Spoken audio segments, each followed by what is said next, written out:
মানে কে কি বলবে আমি জানি না, কিন্তু সপ্তাহের ৭ টা দিনের মধ্যে সবথেকে জঘন্য দিন হচ্ছে সানডে, রবিবার।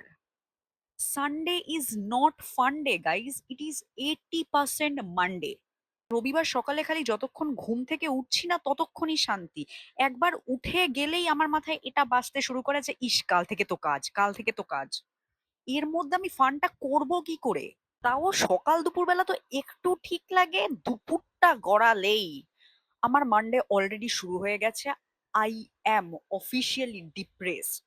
আর আরো একটা বিরক্তিকর জিনিস হচ্ছে যে রোববার রাতে ভাই আমার কিছুতেই ঘুম আসে না, কিছুতেই ঘুম আসে না। কতই চোখ বন্ধ করে থাকি, healing music, meditation music, sleeping music, podcast, গল্প যাই শুনি, কিছুতেই আমার ঘুম আসে না। সারা রাতটা আমি এপাশ থেকে ওপাশ, একবার ফোনটা বন্ধ করছি, একবার ফোনটা নিচ্ছি, একবার ফোনটা বন্ধ করছি, একবার ফোনটা নিচ্ছি, এইসব করে কাটিয়ে ফেলি। তারপর আমার ঘুমটা গিয়ে আসে 4:30-5টার দিকে। ঠিক তার 2 ঘন্টার মধ্যেই আমাকে উঠতে হবে, অ্যালার্ম বাজবে। সানডে নাকি ফান ডে? সানডেতে আমি ফান করি না, ফান আমার সাথে হয়।